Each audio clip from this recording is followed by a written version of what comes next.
ማህዋርያት ናይ 2018 ዓመተ ምህረት 24 ጉንወት ይውዕል ወይ ድማ ይአተሎ እዚ ደሞ ጾመ ሐዋርያት ብንታይ ፍለጥ እንተይልና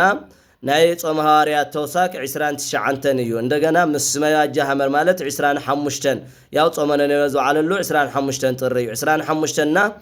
29 ክንድምሮ ከለና 54 ይኸውን እቲ 30 ገዲፍና 24 ንሕዝሞ ስለዚ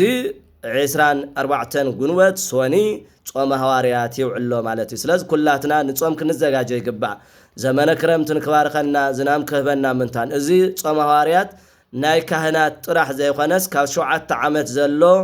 ህፃን ልጾም ጾም እዩ ምክንያቱ 7 አጽዋማት ኩሎም ክጽዎም ስለዝግቦ ስለዚ ናይ ካህናት ጥራሕ ኾነይ ዝጾም ወይ ድማ ናዚ ሰዓነ ዳ ኾነይ እናበና እንበልዕ ወየለና ማለት እዩ ስለዚ ክንበልዕ የብልና ናይ መብልዕ ሰዓት 50 መዓልቲ ዓርብ ረውዕን በልዕና ኢና ሐዋርያት ኮ መንፈስ ቅዱስ ስለልወረደሎም ክንጾም ይግባእና ኢሎም ስለልጾምዎ ስለዚ ሐዋርያት በረከት ምንታን ክንረክብ ከምኡውን እቲ ዘመነ ክረምት ንክባርከልና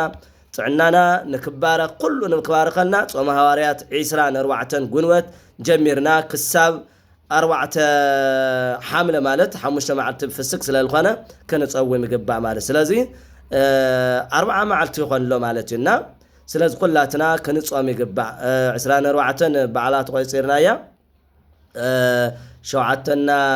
4 11 ማለት 41 ዕለት ይኾነሎም ስለዚ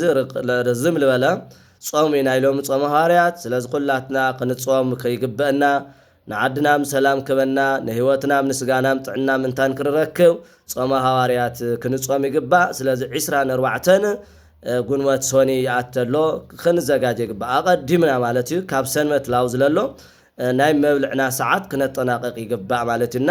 እግዚአብሔር አምላክ ናብ ጾመ ሐዋርያት በሰላም የብጽሐና በሰላም አጀሚር ደሞ በሰላም የፈጽመና አሜን ኩሉ ህዝበ ክርስቲያን ንውሽጥ ዓድን ንውጭን ዘለው ኩሎም ምንታን ክፈልጥዎ ሸርበልዎ ማለት እዩ